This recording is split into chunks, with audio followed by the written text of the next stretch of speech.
What's up, everybody? Welcome to Tell Me More Radio with Tom Shadyac. I am your host for the night, Jazmine Houston, and tonight we have a room full of people. I didn't expect the crowd to be this big, but hopefully that makes opportunity for more perspectives and us to find some type of common ground between everybody. So what I wanted to talk about tonight is something that is attached to the election in some type of way, but I don't really want to get into it as much because it has caused me a lot of mixed emotions that I no longer want to experience at the moment.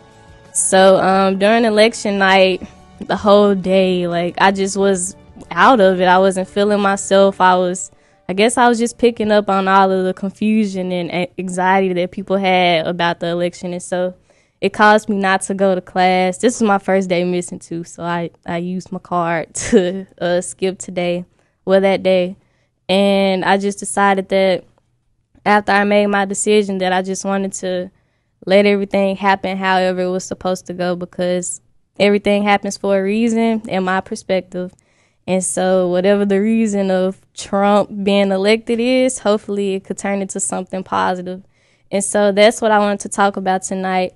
In the wake of these times where everyone seems to be going against each other, fighting, telling each other that they're the reason that Trump got elected and all those different things, I want to figure out if us coming together without the help of the higher powers aid, such as the government and other groups that we oftentimes rely on to solve our situation, if that's necessary. So if you guys would like to join the conversation, call us at 901-260-5926.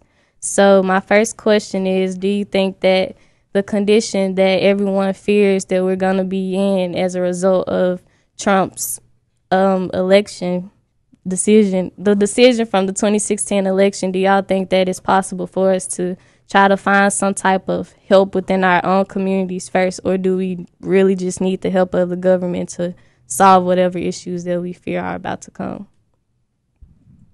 Do you think you could clarify for everyone in the room what part of the entire equation is it that is really bothering you of Trump getting elected?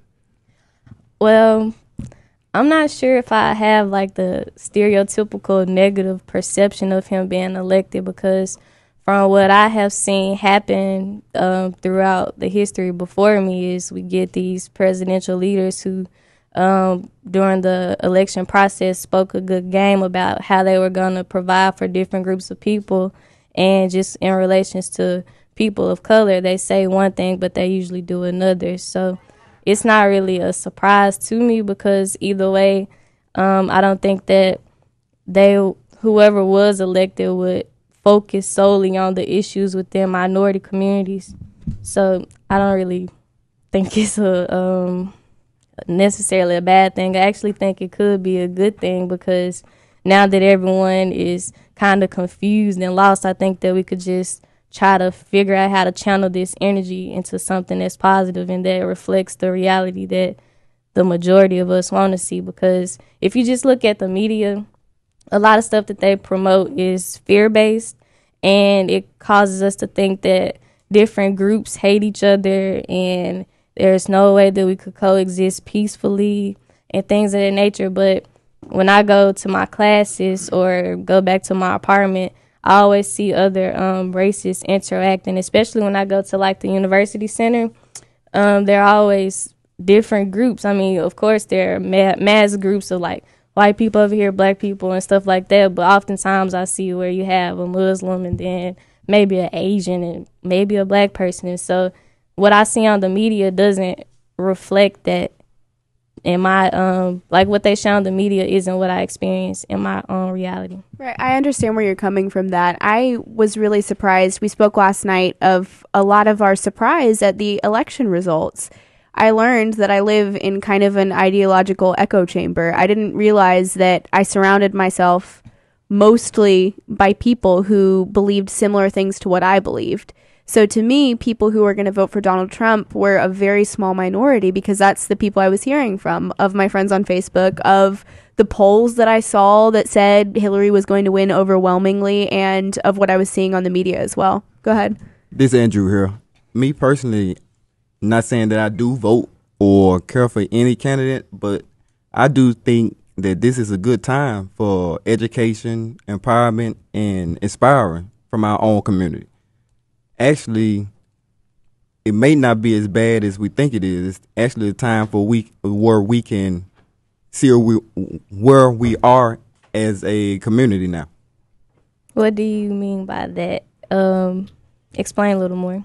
First of all, we shouldn't be dependent on someone's economic system. I think basically minorities should basically practice group economics. And by group economics, like we said last week,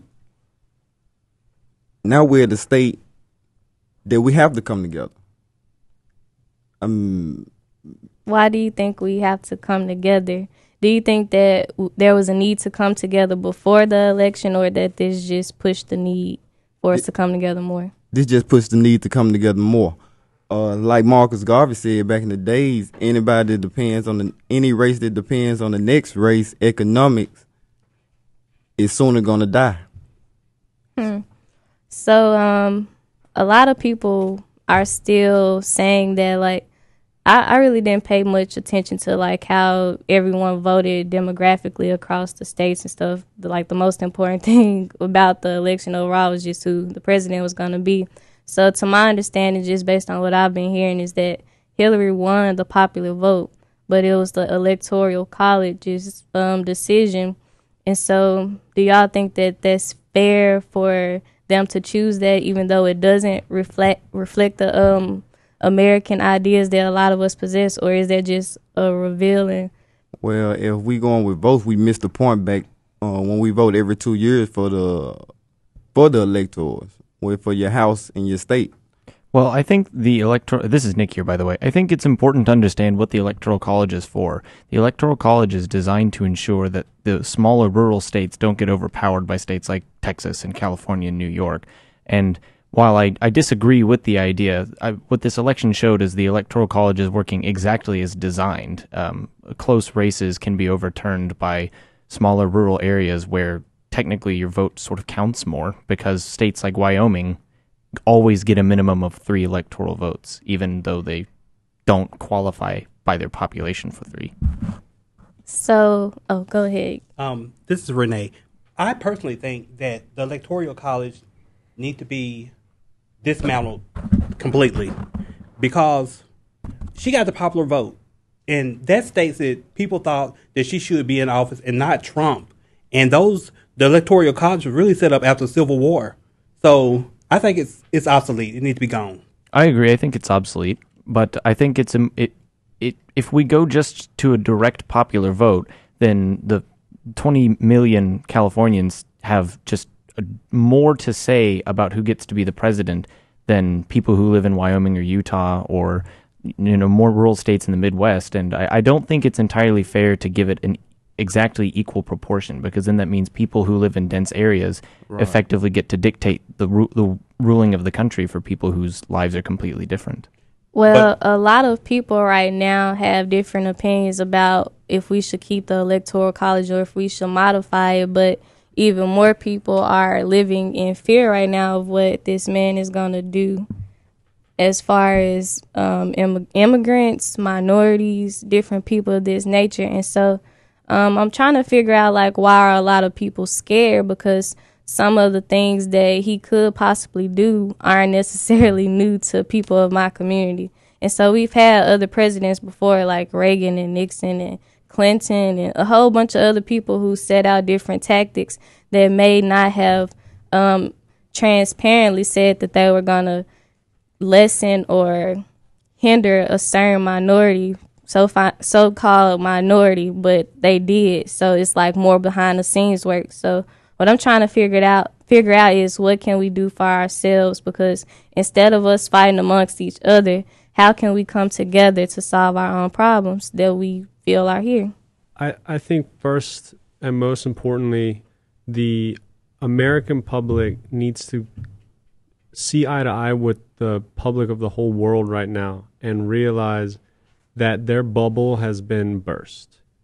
We used to live in a strange bubble. For the last 16 years, we've been a country at war, and we've been electing wartime presidents. But to us, they meant so many other things other than a wartime president. But here with Trump, you have someone who is so forthright about everything that you kind of can expect the war to be anywhere. And that's where I feel so much of the anxiety comes from. And as a public whole, I think it's pretty important to work against that and just show each other how safe we are within just living with one another on this planet or in a city or in this country. How can we do that when like the media portrays something different? I think, most importantly, it's your interactions with people, because I might see something on TV and see something completely opposite in real life, and real life will override television 100% of the time. Go ahead, Andre. How do you get the different groups of people to interact with each other? I think that comes from within. Like, boredom is a hilarious thing. You will want variety in life, no matter what happens. In the past, unfortunately, it's been so hate-based, but we have interacted with one another.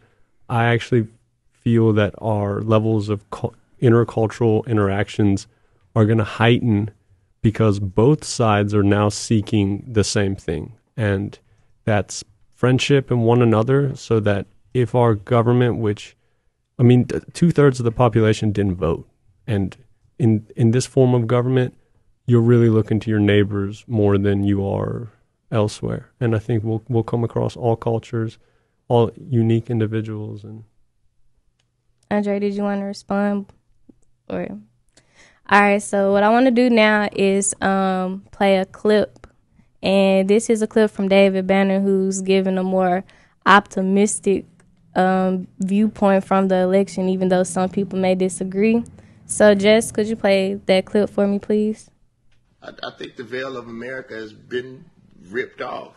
The fake mask has been ripped off. And, maybe Hillary winning would have kept that mask on. And we would have further been pacified as a people. So, for me, it's now, what are we going to do as a community? What is the agenda?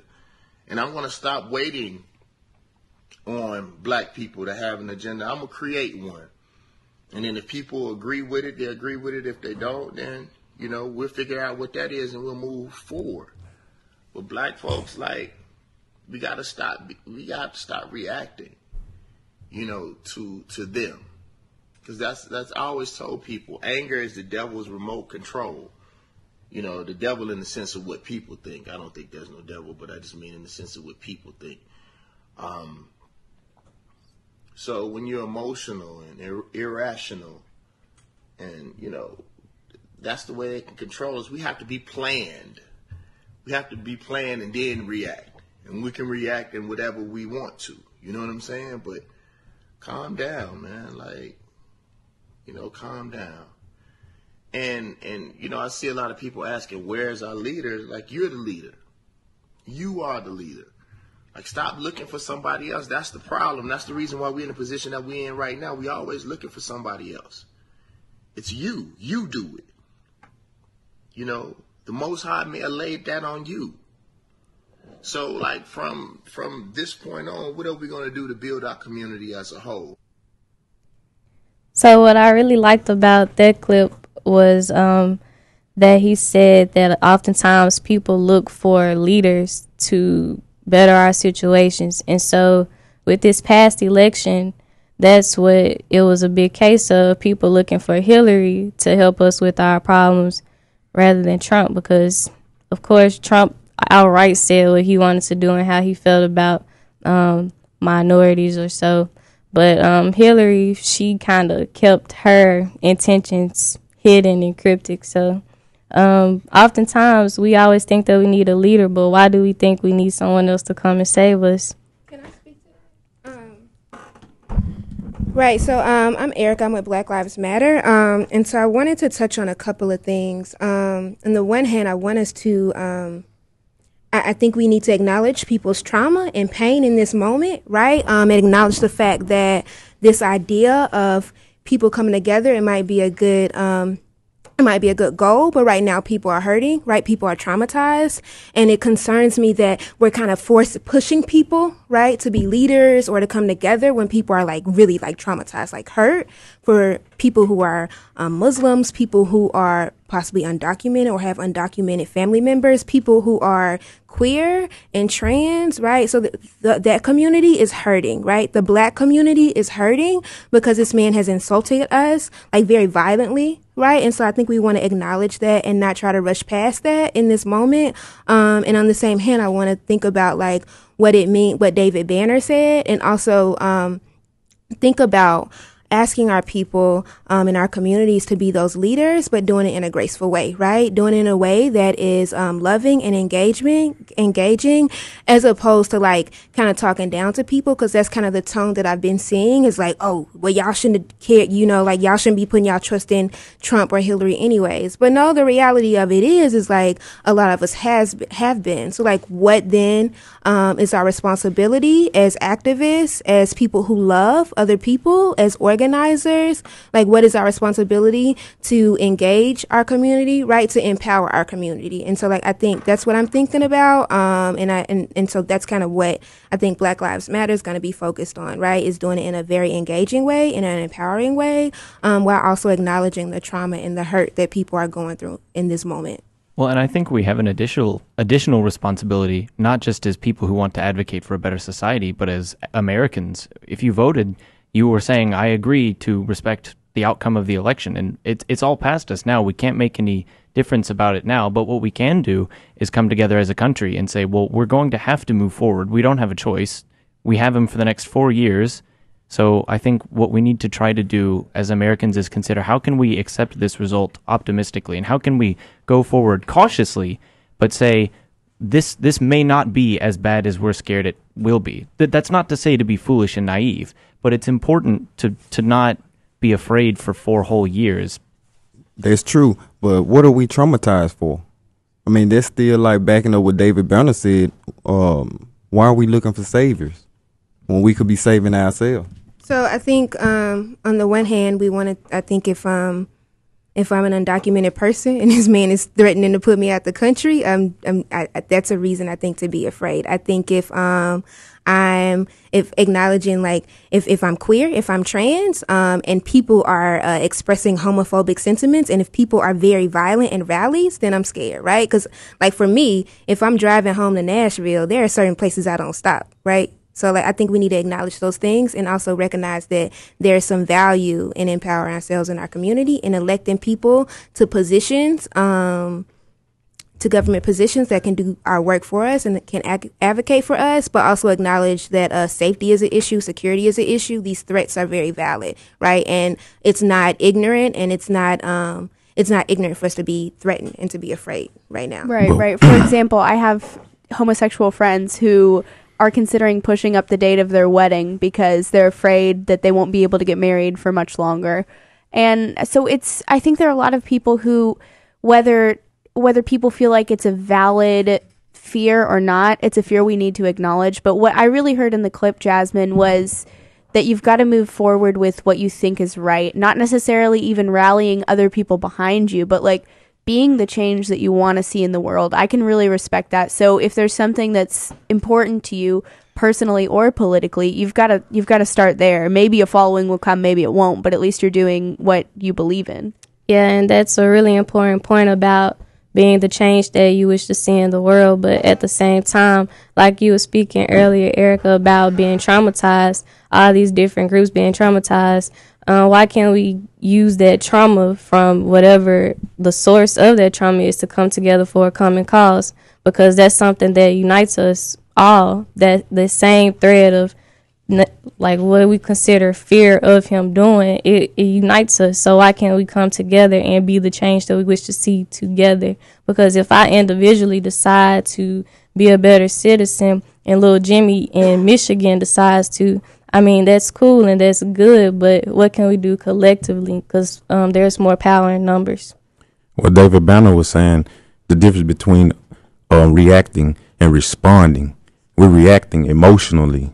And that's what she's saying. She's still in her emotions. Well, what are we going to do for? We got to get her out of our emotions and put forth action. Right. So people have been putting forth action prior to this election. I want to acknowledge that fact. I want to acknowledge the fact that people campaigned and organized for Jill Stein. They campaigned and organized for Hillary Clinton. So we've been doing action work for a while now. And then also I want to acknowledge the difficulty, right, in coming together with people who do not recognize your humanity, right? So I want to also acknowledge the fact that I think in spaces where people do value each other, I think that exists. I think people been coming together, right? People been doing the work. Trump exists because some people failed their job. Like, we need some white allies to go into rural America and organize and love on their people, right? So that they become, so that they're ready to unite with us, right? But that's not happening. We have to do it first. It starts with, you have to take care of your own community. Everybody else is practicing group economics. Right. I want to acknowledge the fact that we are, like Black Lives Matter and the other organizers I work with. That was started by a whole different race of people, though. If you guys would like to join the conversation, by the way, you could call in 901-260-5926. Lauren, you had something you wanted to say? Yeah, just in response to that, just is what Erica was saying. Organization, movement building has been going on long before the election. Black Lives Matter was started by 3 women of color from America, not from any other part of the country. And so I wanted to clear that misconception up first. But movement building, so let's talk about that. That's been going on long before now, since we've been on these shores. It didn't start with BLM or this wave, this iteration of Black liberation. It started once we got to these shores. So we need to reach back at this time. We can't expect reconciliation first. I think a lot of us want to jump to reconciliation with other races or with other groups of people, but we have to continue to build capacity and organize with each other. And then it's time. What this election taught us is, white people, you have a lot of work to do with your own people. If you look at the breakdown, 53% of white women voted for Trump. That's a lot of work to do. You have a lot of work to do. And so before we come together, we need to deal with our issues. No, they're doing what they're supposed to do. Who? Oh, the white women that voted for Trump, they're doing what they're supposed to do. They did. I will agree with you. They are together as a group. We're the only ones that don't. We're not together as a group. Black women voted in a block, a 93% block. I may not agree with that vote, but at the same time, so when we say together, that's as together as we're going to get 93% of a block. Why are we worried about them supporting and doing for themselves and their race? Why not Why not we come together and do the same for ourselves? Well, if we want to say come together, black men even, 83% came together and voted in a block. I may not agree with that, how that vote, Sure. Well, where I'm sitting right now, I don't think we have different responsibilities as a white woman or a black woman. I think coming together doesn't necessarily have to start in one race. I don't feel personally responsible for someone who voted a different way than I did or who made a different decision than me. I can make the best decisions for myself, and then what I'm trying to do right now is seek out other impassioned people, like most of the people in this room, that want to have these conversations and hopefully push that love and this energy out a little bit further from myself. And that's what I can do right now. But I understand where you're coming from. This election it wasn't a reflection of love. I wish it would have been, but it wasn't a reflection of love. So therefore, we're not there. We're not at that place. And we have to be real with ourselves and real. Tuesday, the country showed exactly who we are. Who were we supposed to vote for? Right. Hillary or Trump? Tell me which one. Oh, no. I mean, say something? Go ahead, Jess. What's up? Sorry, I think you guys are all making some very, very excellent points, but I feel like you guys are kind of missing the elephant in the election room, which is that 49% of the U.S. population did not vote. I was actually just gonna bring that up. Right, and I, and I'm not saying that to be like, oh, how dare you? You didn't vote. It's your right. I feel like that says a lot, and I feel like people are missing the point that 49% of the population did not vote, is because that 49% felt like I have two choices, and you guys are telling me that my third choice doesn't count. Will not matter. But I feel like a lot of that 49% felt like neither one of their choices, they couldn't choose either one, so they chose not to vote. And so I just feel like that's something that should be brought up as well. Again, with the choices that we had, the Black American community, who did we supposed to vote for? Right. I think you're missing the point. Like, yeah, the 50%, almost 50% of the country didn't vote. The other 50% split. So everyone voted, and they all voted together. We're not really a part of who gets elected. That's what most of the people said, even though there was no vote. Right. I think that those people not voting were pretty much saying that either my vote doesn't count, so why should I bother voting? Or you gave me two choices that neither person wanted, either vote for Hillary, who some people think are corrupt and, kind of goes with the system, but the system is flawed, or go with Trump, who is, just a racist, horrible, not a good person, but, he doesn't go with the system. He's going to shake it up. And so people looked at those two choices and they said, I can't choose either one of these. And these are the only two choices that you gave me. Or maybe they said the system after 44 president isn't working at all, so why participate? Right. I think that says a lot, that the system isn't working, so I'm not going to vote. I think that's what a lot of people said. I voted personally, but I think that's what people are missing the point. I see a lot of really angry people like, how dare you didn't vote? But I think it says volumes. Nobody's asking, why didn't you vote? What was the reason that you didn't vote? And I think that would be really interesting to hear from people. Those are some really good questions, because people's decision to vote or not vote in this election, that's like really important, because it's a whole bunch of different opinions and views. But I would also like to include some views from some of our callers. So we have Christian, who has been waiting very patiently. Christian, what do you have to say for us? I've been waiting really impatiently. No, just kidding. Actually, I totally forgot about what I wanted to say, because can you hear me fine? I'm on the yeah, we can hear you. Jessica's point was so good that I kind of honestly forgot what I was going to say. Well, I didn't forget, but I moved on, because I think she's so right.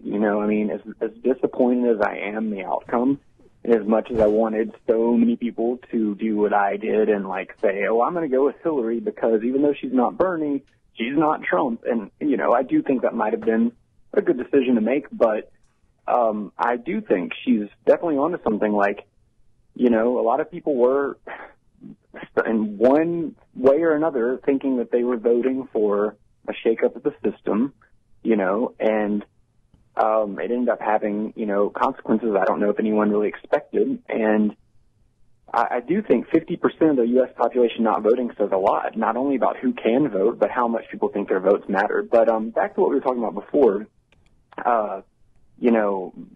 the fear. I've heard this talked about a lot. A lot of people, because I've been very vocal and almost to the point where I'm annoyed with myself, and I kind of am surprised I'm even calling into the show, because I don't want to be negative, and I've been really negative the past day or two. I've never been this involved.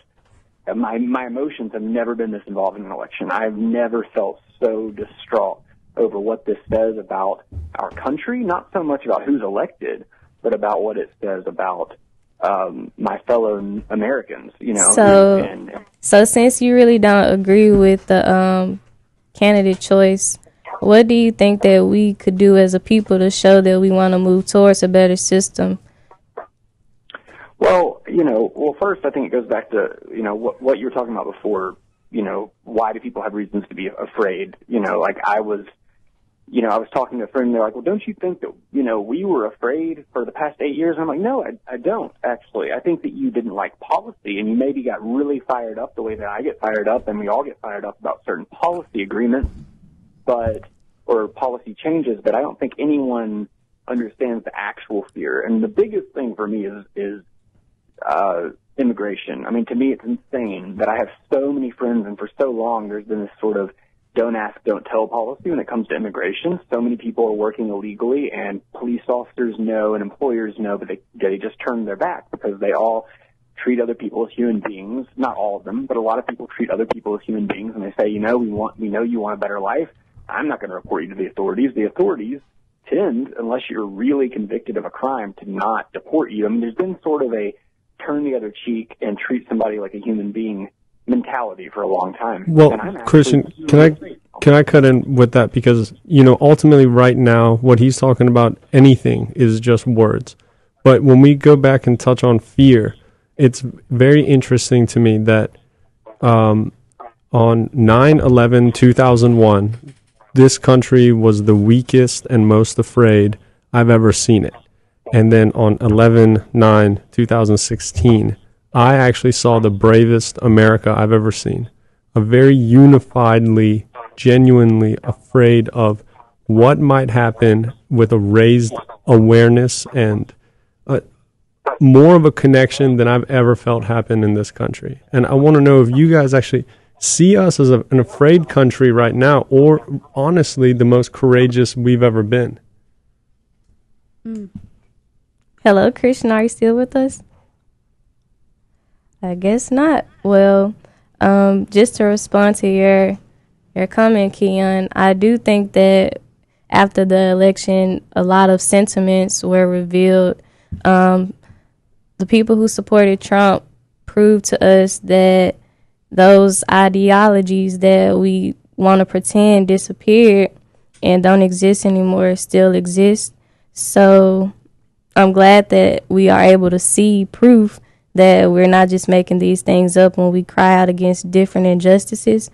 But at the same time, I think that the people who are in disagreement with the candidate-elect, that we should all try to figure, well, I'm not going to say everybody, because some people are disinterested and are stuck in a bubble or just consider their own families to have to deal with. But for the people who do want to stand up and make a change, I think that we have to start planning and organizing and trying to figure out what we want to do to better our situations. Because we could talk about how much we fear what's to come, but if we're just talking and not doing, we're still we're not making much progress. Because what I see now, I could compare it to like a war where Team A has to go against Team B, but instead of attacking Team B, all the people in Team A are just saying, well, you should have did this. You should have strapped your boots up earlier. You should have tied your shoes this way, instead of going against the real problem. Hillary win is thank Jesus. Then once Trump win, everybody get to point fingers. Exactly. And the thing is that, like I said before, speaking for the black community, who do we supposed to vote for? Hillary reminds me of Lyndon B. Johnson. Trump, we haven't even gave him a chance, and we already pointing fingers like he made the biggest mistake. I mean, every man deserves a chance. I'm not saying I'm a fan of him, but he's there. We have to deal with it. We have to get out of our feelings now and learn to work commercially. Let it work for us now. All right. Oh, sorry, Andrew, to cut you off, but I did want to get to another caller, Claudia, to see what she has to say. Claudia, are you with us? Yes, this is Claudia. Hi, how you doing? I'm doing fine, Miss Claudia. What do you have to share with us? My honest opinion about the whole situation, I studied this whole election just as I did 8 years ago. And I keep hearing people acting so dramatic about this particular election. They did the same thing when Obama became president. Why is it that we as a people can't give Trump a chance? Why we can't give him a chance? Give him a chance. I would rather see someone that's never been in politics to show me something, opposed to Hillary's been in there. Oh God, we know how many years, right? 30 plus. As a senator. And don't forget that she the one locked up mass incarceration. She's part of the mass incarceration. But All right, Yeah, Dr. Black, please come on over. I think one we second need to clock. stop with that one. Go ahead, state your opinion. No, not my opinion. I do not talk about opinions. I think opinions are assumptions. It's what you wish to know. But if you speak from knowledge, what you'll find out is that when Bill Clinton signed the act that actually starts sending so-called black people to the penitentiaries, it was the Black Congressional Caucus that was behind it. And one person in particular, his name was Charles Rangels. That's who was behind it. What was going on in the streets? In other words, the so-called black community had been just inundated with what they call crack cocaine. But long before that, it had been a heroin epidemic. And so there was a lot of things going on in Watts, right here in Memphis, all over the country. And so what Clinton did is he took what the Black Congressional Caucus and Charles Rangels wanted, what they wanted, and he used that for his benefit with the rest of the people in Congress who were agreeing with him about locking y'all up for drugs. Anyway, go ahead. All right, I want to let Miss Claudia prove her point real fast. Go ahead, Miss Claudia. I just feel like we should just give Trump a chance. Regardless of all of this, yes, he had anger during the coming up to the election, but maybe it's because of everything that has been going on in politics. And I just believe we should all just, give him a chance. But we don't really have a choice now. We talk about our communities. Go back and look at your communities from 8 years ago. Look at your communities right now. Did it change? No. Nothing changed. Nothing. All right, Miss Claudia, we really appreciate your call. We're getting ready to take a quick break. So if the rest of you guys out there listening would like to call in, you could join the conversation by calling at 901-260-5926.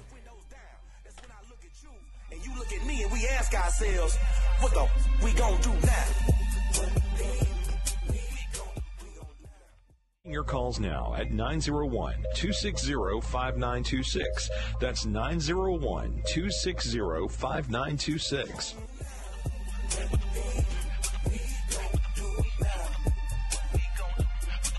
All right, guys, welcome back to Tell Me More Radio.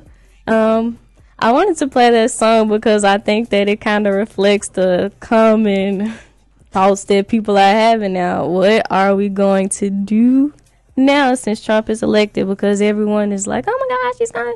Like, we really don't know what he's going to do. And as our previous caller, Miss Claudia, said, we should give him a chance. But either way, if you agree or disagree with that, we have no choice.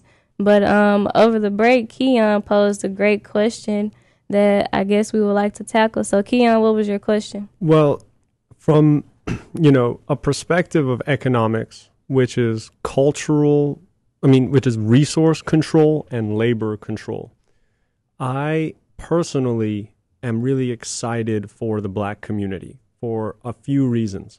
One is when you gain a much more powerful stance in the position of America, you can empower yourself through economics globally. And my sadness comes from the abuse of people in Africa right now.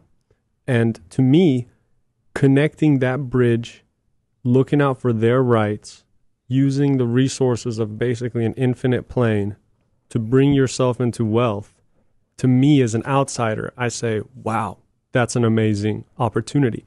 I'm really curious about what all of you see as the future economic impact that you want to have in America and in the world. I know it's kind of broad, but I'm genuinely interested. Well, as far as Africa goes, they're not trying to do that with us. They come over here and they're practicing group economics with their demographic, which is perfectly fine. There's nothing wrong with that. What we have to do is practice the same thing. We have to reallocate all our funds in the right direction. I'm sorry I'm made that connection in that way, thinking like, well, black and African, but I believe that when they come here, the Americanized African Americans are probably their first group. No? No. Okay, this is interesting to me. no. Tell me more.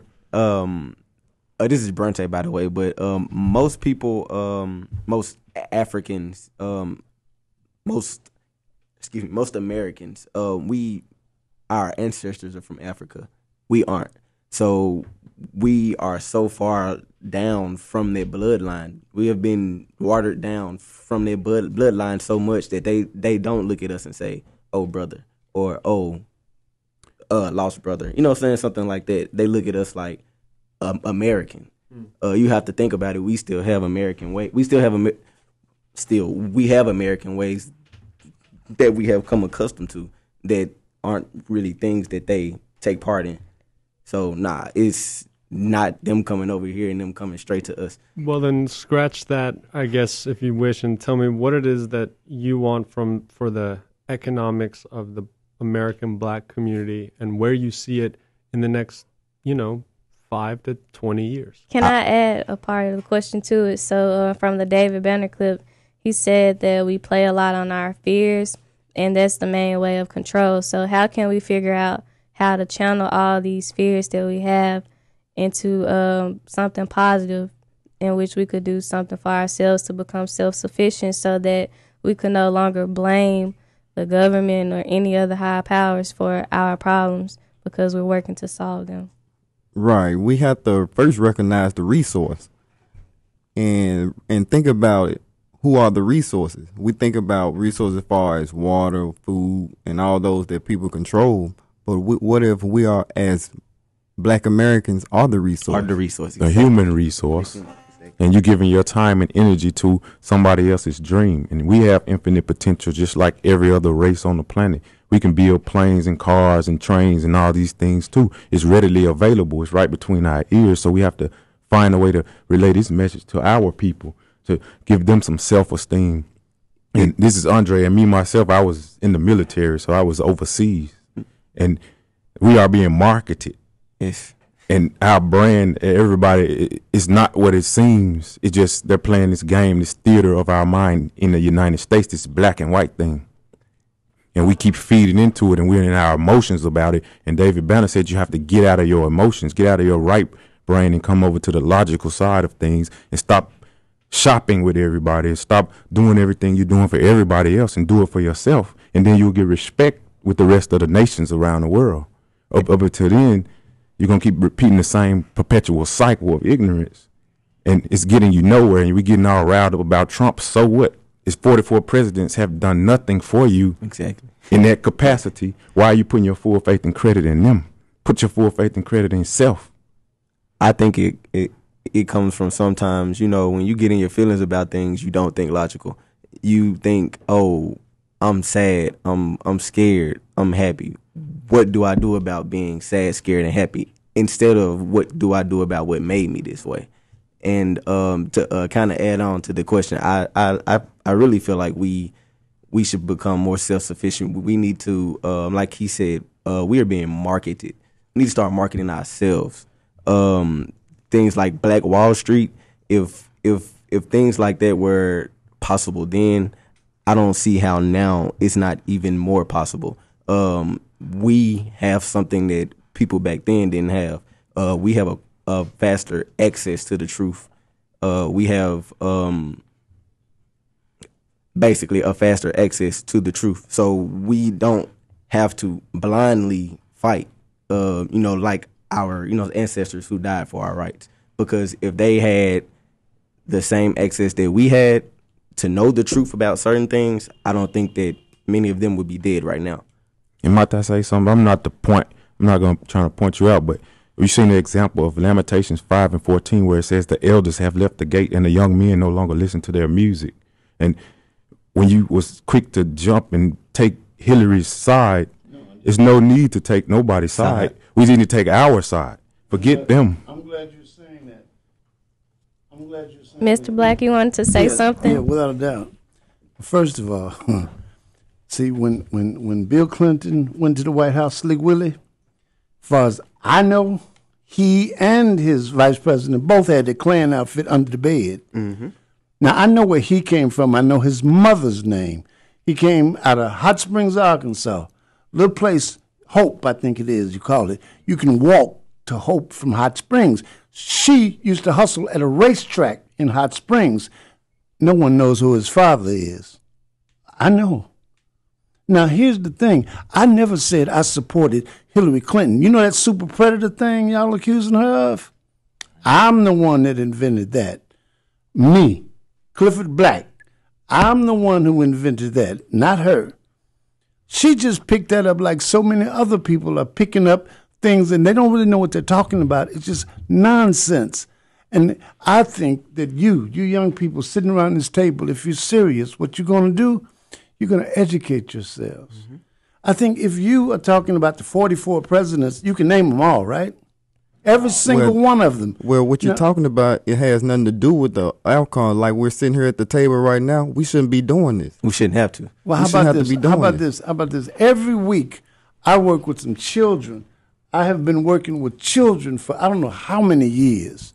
And you know what I help them to learn? That the alphabet that they write with actually originates in Africa from the African hieroglyphic. Now, they know each alphabet.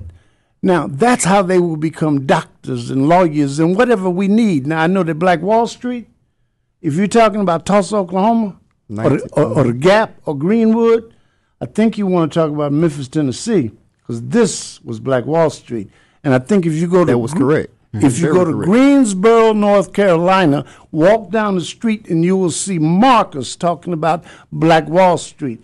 Now, if you go to Atlanta, go down Auburn Street and you will be in Black Wall Street. If you go to Chicago and you're in Brownsville, you will be in Black Wall Street. If you go to New York and you're in Harlem, now understand. I think you missed his point. His point wasn't saying that we didn't have it here. He's saying that it's possible now. Okay, but how are you going to do it if you don't have the template? How are you going to actually do it if you don't know what was done? But see, that's where the whole thing comes in as far as people saying we need to wait because people are so traumatized. Why wait? Now is the time because we can things that are an issue will be an issue for a minute now. Things aren't just going to walk away like they normally do. But if you're traumatized, you have to have triage. You know, you go to the emergency room and a team runs out and they start operating on you right there before you get to the operating room. So what I'm suggesting to you is you're going to have to learn everything you need to do. So I can be the triage in team. An emergency. Yeah. This is an emergency. Yes, sir, and I agree with you. But before we close the show, I would like to get a quick call in right now because they have been waiting. Anonymous, what do you have to share with us? Jazmine. Hey, we only got about a couple minutes for this time, so what would you like to share? Let me throw this in the pot. If a person's self-esteem is so low or is low, well, I'll say too low, then the easiest path for them to take is that of becoming a victim. Because your esteem is low enough, you don't have the guts, you don't have the strength, you don't have the will or the desire to conquer, how can I say it? To do anything. So if you're in that mode, it is quite easy to rely on an outside entity to do the promotions for you, i.e., the government. Mm-hmm. And what one has to realize is if you rely on the government or, in fact, any outside entity, you're going to fail. They're going to control. Let them finish, let them finish. That entity can give and that entity can take away. In other words, you don't have control. When you talked earlier about fear, the reason why fear is even in this conversation is because there's an outside, there's a control entity. If you didn't have to worry about, quote, what am I going to get from the government? What is Donald Trump going to do for me? Do you see which end of the spectrum you're on automatically? I completely agree with you. The problem is that we live in a logical system, which I think you'd agree with. The solution. And when you have a lot of numbers on one side, it's going to take forms of transformation to bring it to an equality. And the acknowledgement of emotion and pain and cultural setback are at the heart of the victim.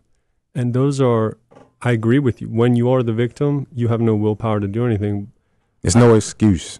But I don't see that. I just Hold see on, the y'all. pain. Mr. Anonymous. Mr. Anonymous, you said that you wanted to share your solution. So could you do that in like 5 to 10 seconds so we could end the show out? But I wanted to hear your solution because that is what we're looking for. The solution is to tackle it on an individual basis. Don't rely on some outside entity to solve your esteem problem or to take care of your victim problem or to, in fact, take care of any way you feel. You take care of that yourself. Because self-preservation is the first law of nature. All right, thanks, Mr. Anonymous. Go Thank you, ahead with your James. point, Andre. Andre? Well, I would like to say, though, that there's a difference between being a victim and acknowledging hateful statements. You're allowed to feel pain. You're allowed to feel anger. Those aren't negative emotions, and you can use those emotions to fuel you towards doing something else. It doesn't make you a victim to feel victimized by someone else's speech or actions. All right. Go ahead, Andre. And you're in your emotions. You got to get out of the emotional side of things. That he has his opinion. Everybody has an opinion. That's his right. So what? What we gonna do?